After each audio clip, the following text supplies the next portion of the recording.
आपको बराह रास्त लाहौर लिए चलते हैं। अपोजिशन लीडर शहबाज शरीफ से कोट लखपत जेल में मुलाकात के बाद मुस्लिम लीग फंक्शनल के मरकजी secretary general Mohammad Ali Durrani media से गुफ्तगू कर रहे हैं। हो सकता है। और जहाँ तक सवाल है डायलॉग का, गुफ्तगू का, मेरा पीर साहब का ये मौक़िफ़ था कि भाई अगर अपोजिशन जो है वो बात नहीं करना चाहती हुकूमत के साथ और हुकूमत भी अपोजिशन से बात नहीं करना चाहती, तो ऐसी सूरत हाल में तो इस बात की ज़रूरत और बढ़ जाती है। अगर अपोजिशन कहती है कि हम नहीं बात करते जनाब हुकूमत से, और अगर हुकूमत कहती है कि हम अपोजिशन से बात नहीं करते, तो इस ऐसी सूरत हाल में ये सोचना कि ये दोनों बात नहीं करते तो चलो आगे चलें, ऐसी सूरत हाल में तो मज़ीद ज़रूरत बढ़ जाती है कि डायलॉग को शुरू किया जाए। उसके लिए हमने एक तजवीज़ रखी है, और वो ये तजवीज़ है कि ट्रैक टू डायलॉग जो है उसका आगाज़ किया जाए। वो मुल्क जो आपस में शदीद तनाव के अंदर होते हैं, वो भी जंगी सूरत हाल के अंदर भी उनकी ट्रैक टू डिप्लोमेसी चलती रहती है। इस वक्त पाकिस्तान के अवाम, पाकिस्तान के इदारे और पाकिस्तान की सियासी पार्टियों को बाहमी तौर पर एक दूसरे के करीब लाने के लिए ट्रैक टू डायलॉग का आगाज़ वक्त की ज़रूरत है। और इसकी जो खूबसूरती है वो ये है कि ये बहुत ज़्यादा एक्सपोज डायलॉग नहीं होते, बल्कि ये डायलॉग जो हैं इनके रिजल्ट्स एक्सपोज हुआ करते हैं। ये दुनिया की एक ट्रेडिशन है। तो हमने ये सोचा है कि इस वक्त पाकिस्तान की ज़रूरत ये है कि इसके अंदर एक ट्रैक टू डायलॉग शुरू किया जाए, जिसकी तफसीलात जो है हम साथ साथ आपकी खिदमत में पेश करते रहेंगे, और उसकी जो डेवलपमेंट्स होंगी वो भी आपके सामने आती रहेंगी।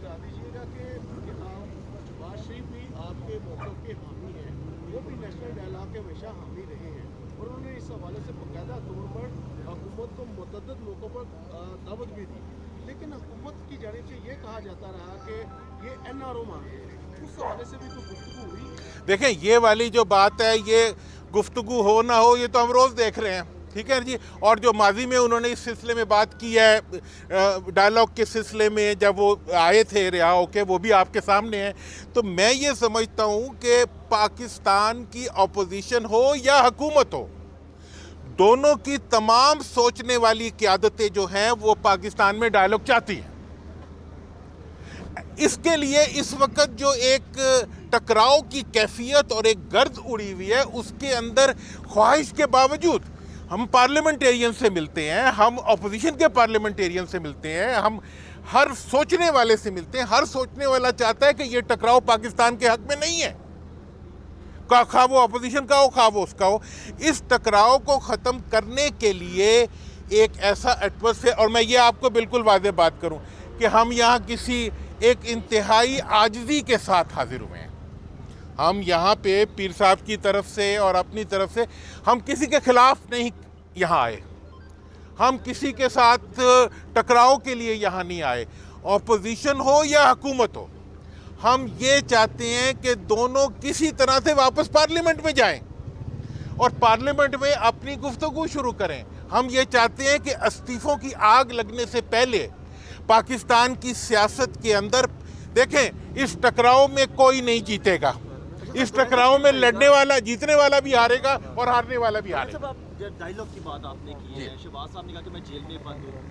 डायलॉग का आगाज कहाँ से होगा, उसको तरीक़ेकार कैसे वज़ा करेंगे कि हाँ, देखें, हमने उस डेडलॉक के लिए जो ट्रैक टू डायलॉग की बात की है, इसकी तमाम वर्किंग्स हमारे पास मौजूद हैं, और इसके ऊपर हम खामोशी से काम करेंगे।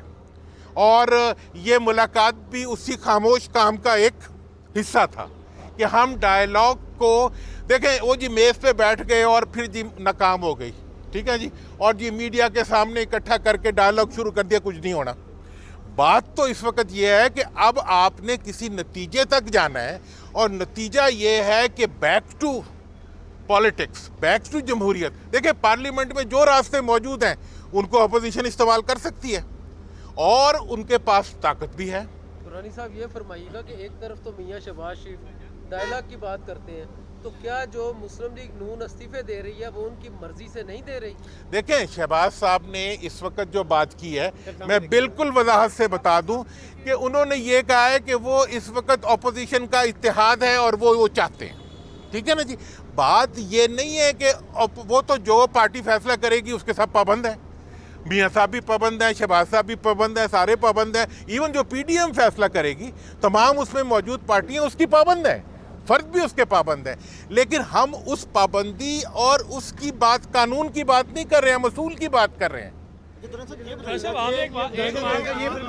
ये बता दीजिएगा कि आपने बात की कि इस्तीफे नहीं होने चाहिए, डायलॉग होना चाहिए, तो जो बयानिया नवाज शरीफ का है, जो मरियम नवाज का है, सड़कों के ऊपर आके जिस तरह से, जिस लहजे में लोगों के नाम लेके, इदारों के नाम लेके वो बात कर रही हैं, क्या यहाँ पे कोई ऐसी बात हुई कि उस तरह का जो रवैया है या वो जो बयानी है उससे थोड़ा सा पीछे हटा जाए? देखें, बात यह है कि मैं सिर्फ वो बात करूँगा जिससे बात आगे बढ़ सके। मैं इस वक्त कोई ऐसी बात नहीं करना चाहूँगा जिससे किसी किस्म की कंट्रोवर्सी जो है वो आगे बढ़े। या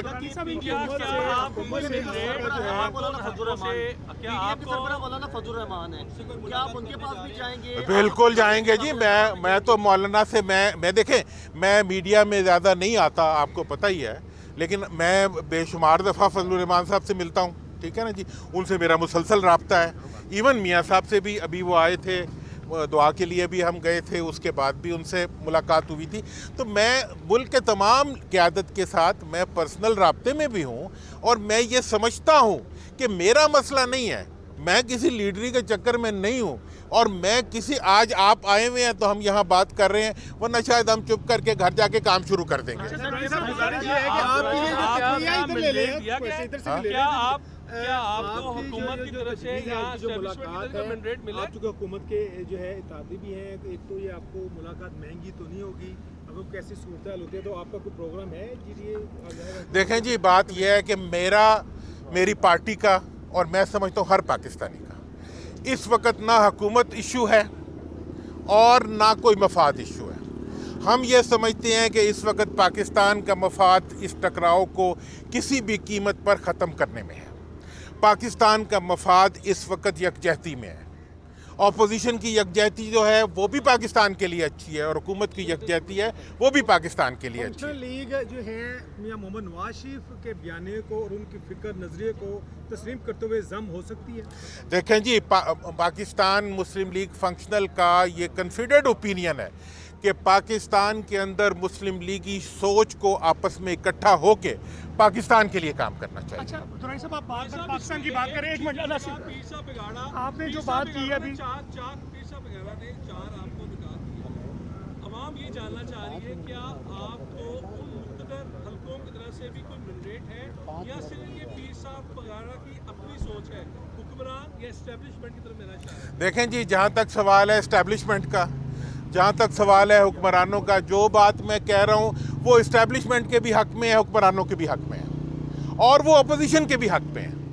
देखें, इस वक्त अगर अपोजिशन को किसी भी अकाउंटेबिलिटी के नाम के ऊपर बिल्कुल किनारे लगाया जाता है तो वो मुल्क के मफाद में नहीं है। अगर इस वक्त इस टकराव के नतीजे में आग लगती है तो उसमें सब जलेंगे। दुरानी साहब, 2 साल का अरसा गुजर चुका है, जो अपोजिशन का दावा है कि हुकूमत जो सी है वो अवाम के म्यार पे पूरी नहीं उतरी, number 1। Number 2 sir, minus Maryam formula, मैं बार बार वो रिपीट करूँगा क्योंकि आपस में इनके जो फैमिली के इख्तलाफात हैं, अगर ये शहबाज शरीफ साहब अंदर है तो क्या मरियम को आप, बीबी को आप इस पर रजामंद नहीं कर सकते? आप उनसे मुलाकात अगर करते हैं इस हवाले से? देखें, बात ये है कि शहबाज साहब अपोजिशन लीडर हैं, ठीक है ना जी, और अगर मुझे अपॉर्चुनिटी मिलेगी तो मैं सबसे पहले कोशिश करूंगा कि पार्लियामेंट में बात जाए। वो पार्लियामेंट में बैठे हुए आधी पार्लियामेंट के नुमाइंदे हैं। आपको फिर इनको छोड़ना पड़ेगा क्या इस पे? मैं तो ये समझता हूं कि इनको छोड़ना चाहिए। ठीक है ना जी, मतलब ये है कि अगर आप ऑपोजिशन को गिरफ्तार कर देंगे तो डायलॉग के लिए रास्ते बंद हो जाएंगे। बाकी लोग अगर बाहर हैं तो अच्छा है, बाहर है, जलसे कोई करता है उसका बुनियादी हक है कि वो जलसा करे, इख्तलाफ भी करता है तो उसका भी बुनियादी हक है। दुरानी साहब, ये फरमाइएगा कि हुकूमत से लिहाजा अब वो अपोजिशन का सहारा लेकर अपोजिशन की सफों में आना चाहते हैं, ये ऐसी कोई इतलात? देखें जी, जीडीए का जहाँ तक ताल्लुक है या फंक्शनल लीग का ताल्लुक है, मैंने तो बताया हम तो सूफी किस्म के लोग हैं, ये सूफियों की धरती है, यहाँ पे हम आजिज़ी से आए हैं, हम किसी से लड़ने नहीं आए। और मैं सालिस ऐसा सालिस के तौर पे हूँ जो कि मैं हमेशा झुक के खड़ा होता हूँ, मैं हमेशा अदब से बात करता हूँ। मेरे लिए हुकूमत और अपोजिशन का हर फर्द काबिल एहतराम है, पार्लियामेंट का हर मेंबर जो है वो काबिल एहतराम है, मेरे से इख्तलाफ करने वाला भी काबिल एहतराम है और हमारे साथ होने वाला है। पीडीएम के फैसले के तहत क्या पीडीएम के फैसले के तहत क्या मियां शहबाज शरीफ जो अपोजिशन लीडर भी हैं और उनके साहबजादे पंजाब में अपोजिशन लीडर हैं, क्या वो भी रिजाइन करेंगे पार्टी फैसले के मुताबिक? देखें जी, जहाँ तक शहबाज साहब का ताल्लुक है, ये बिल्कुल हमें सबको क्लियर होना चाहिए कि हर फर्द को अपनी पार्टी के डिसिप्लिन का पाबंद होना चाहिए। मेरे से अगर शहबाज साहब पूछेंगे, मैं उन्हें यही कहूँगा कि आपको अपनी पार्टी के डिसिप्लिन के मुताबिक चलना चाहिए, लेकिन पार्टी को क्या करना चाहिए उसके बारे में मेरी एक राय है कि टकराव नहीं करना चाहिए। इस वक्त जो है वो मुल्क को नुकसान को रोक, देखें दुश्मन हमारा इस वक्त पाकिस्तान को कमज़ोर करने के लिए पूरी कुव्वत से काम कर रहा है। हमें ऐसी सिचुएशन में इन तमाम, खा उसमें हुकूमत है या अपोजिशन, एक ही उसकी। और जहाँ तक सवाल है, मैं समझता हूँ कि जेलों में बंद करके नवाज शरीफ को वापस आना चाहिए इस सिचुएशन में, क्या आप उनको इजाजत देंगे? मैं ये समझता हूँ कि जेलों में बंद करके तहरीकों को नहीं रोका जा सकता, ठीक है ना जी। आपने अगर, तो क्या शहबाज शरीफ को रिहा होना चाहिए? मैं ये समझता हूँ कि अपोजिशन से मुतल्लिक हर फर्द को और बिलखसूस पार्लियामेंट के अंदर मौजूद जो अपोजिशन के रहनुमा हैं, उनको ना सिर्फ आज़ाद होना चाहिए बल्कि उनको आज़ाद करके इस चीज़ का एहतमाम करना चाहिए। देखिए, अब ये सारा प्रोसेस जो है ये अदालतों में से भी होता है और अदालतों से उसके अंदर एक मुख्तलिफ कॉम्प्लिकेशंस हैं, लेकिन मैं समझता हूँ कि अपोजिशन को, हुकूमत को और इस मुल्क की अदलिया को, बल्कि देखें ये ऐसा सिचुएशन है जहाँ पे अदलिया, इंतज़ामिया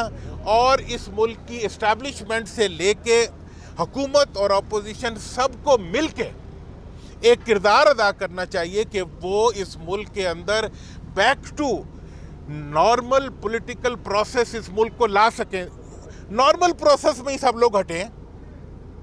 देखिए आज तक क्या मिसाके जमहूरियत अब नए तरीके से साइन होगा? इंतकामी कार्रवाइयां जारी हैं, उस हालात में आप कैसे देखते हैं? हाँ, देखें जी, इंतकामी कार्रवाइयाँ जो हैं वो किसी भी रिकन्सिलिएशन के प्रोसेस को नुकसान पहुँचाएंगी, ये बिल्कुल क्लियर बात है। और मैं एक ऐसी पार्टी से ताल्लुक़ रखता हूँ जो अमन की दाई है, जिसके बड़ों ने इस मुल्क के लिए शहादतें उठाई हुई हैं। वो लोग जिन्होंने इस मुल्क के लिए सब कुछ कुर्बान किया है, उस पार्टी की नुमाइंदगी करते हुए मैं दस्तबस्ता पूरे मुल्क से, पूरे मुल्क की सियासी क़यादत से और पूरे मुल्क के अवाम से ये दरख्वास्त करूँगा कि अब हमने इस आग को बुझाना है और इस आग को बुझा के हमने जुल्म को भी ख़त्म करना है और इंसाफ के रास्ते भी बनाने हैं। भी जाएंगे सर आप जी? जाती उम्रा? देखें जी, मुझे तो आप जाती उम्रा क्या, मुझे आप जहां भी कहेंगे मैं जाऊंगा, क्योंकि मेरा ऑब्जेक्टिव जो है, मेरा क्या ऑब्जेक्टिव है, देखिए हमारा तो, देखिए हम तो एक अदना से कारकुन है, मेरी तो कोई हैसियत नहीं है। मैं अपनी आजिज़ी के साथ ये कह रहा हूँ कि मैं इस सोच को, ये जो ट्रैक टू डायलॉग की मैंने बात की है, ये बात बहुत ही एक प्रोसेस में से निकली हुई बात है, जिसके नतीजे में इदारे, जिसके नतीजे में अफराद, इस मुल्क के इंटेलेक्चुअल्स, इस मुल्क के सोचने वाले लोग, इस मुल्क के सियासतदान सब अपना अपना रोल भी प्ले कर सकते हैं और उसमें से आगे बढ़ते हुए एक हल भी निकाल सकते हैं।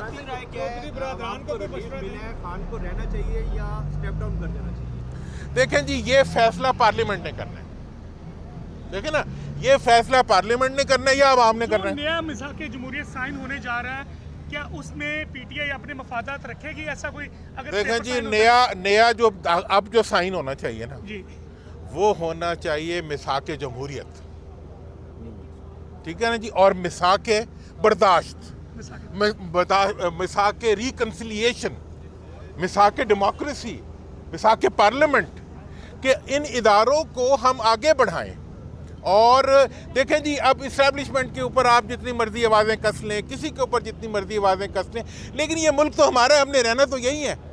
चौधरी बरादरान को क्या मशवरा देंगे, क्योंकि वो भी रिकन्सिलिएशन के काफी काफ़ी टाइम हो गया। सर आखिरी आप बाकी बात कर लें। गुजारिश ये है कि आप पार्लियामेंट की तौकीर बहाल करने के लिए मामला को पार्लियामेंट के अंदर लेके जाने के लिए, मसला ये है कि पिछले 2.5 साल से इस पार्लियामेंट को ना तो वज़ीर-ए-आज़म ने मानना है, ना उनके हवालियों ने मानना है, क्योंकि ना वो पार्लियामेंट में जाते हैं ना कोई दूसरे मामला जाते हैं। शहबाज शरीफ साहब ये कहते हैं कि जब हम ताज़ियत उनके पास गए कि मुझे जेल के अंदर डालकर कौन से ग्रैंड डायलॉग हो सकते। देखें जी, अगर आप, अब मैं आपको हुकूमत के लिए जो है मेरी एक राय है कि आखिर में तो इलेक्शन में जाना है ना, इलेक्शन में जाना है तो परफॉर्मेंस पे जाना है, वो तो खुद प्राइम मिनिस्टर साहब ने भी कह दिया। तो परफॉर्मेंस करने के लिए बिजनेस को नॉर्मल होना चाहिए। अगर टकराव को आप इस वक्त कम करेंगे, हाथ जोड़ के भी अगर अमन लाएंगे, तो वो अमन जो है वो आपके अकाउंट के अंदर एक अच्छा एसेट साबित होगा। सर ये बता दीजिए कि आप कितने पुरुमीद हैं कि ये जो डायलॉग की आप बात करें इसमें आप कामयाब हो जाएंगे? देखें जी, मैं इसके बारे में, मुझे पाकिस्तान के ऊपर लामतनाही और गैर मुतज़लज़ल मेरा यकीन है कि इस मुल्क का मुस्तकबिल एक रोशन मुस्तकबिल है, और इसके रोशन मुस्तकबिल में जो बुनियादी किरदार है वो इस मुल्क की क़यादत और इस मुल्क की सियासी लीडरशिप ने प्ले करना है, इस मुल्क की इस्टेब्लिशमेंट ने, इस मुल्क के हर फर्द ने प्ले करना है। दुरानी साहब, आप समझते हैं, आप माशाल्लाह बसीरत रखते हैं सियासी, आप ये बताएंगे कि क्या आप सेनेट के इलेक्शन होते हुए देख रहे हैं कि नहीं? चौधरी बरादरान का भी मशवरा क्या देंगे, वो भी ऐड कर। देखें जी, मेरा तो इस वक्त जहाँ तक इलेक्शनों का प्रोसेस है, मैं चाहता हूँ कि इस मुल्क में हर प्रोसेस जो है वो आइन के मुताबिक चलता रहे, मेरी ख्वाहिश, और मैं इस ख्वाहिश को दिल से रखता हूँ। और मुझे अफसोस होता है जब मुझे आइन से गाड़ी उतरते हुए नज़र आती है। देखें, ये इस वक्त मैंने जितनी भी बातें की हैं, मैं कोई बहुत अजीब बातें नहीं करता, लेकिन इसके अंदर सबके लिए बहुत कुछ है, और मैं समझता हूँ कि इसमें हम पूरी तरह से मुआवनत करेंगे और आप सब भी करेंगे, उसके रास्ते हम इंशाल्लाह निकालेंगे। बहुत शुक्रिया, बहुत शुक्रिया, बहुत शुक्रिया। इंशाल्लाह सब साथ होंगे। ज़रक लीग के मरकजी general secretary Mohammad Ali Durrani Kot Lakhpat jail में अपोजिशन लीडर मियां मोहम्मद शहबाज शरीफ से मुलाकात के बाद मीडिया से गुफ्तगू कर रहे थे। उनका ये कहना था कि कोई ना कोई दरमियानी रास्ता निकालना चाहिए। उनका ये भी कहना था कि जब वफाकी हुकूमत भी ये सोचती है कि अपोजिशन के साथ डायलॉग नहीं किए जा सकते, और अपोजिशन भी ये सोचती है कि वफाकी हुकूमत के साथ डायलॉग नहीं किए जा सकते, तो ऐसे वक्त में डायलॉग वक्त की अशद ज़रूरत है।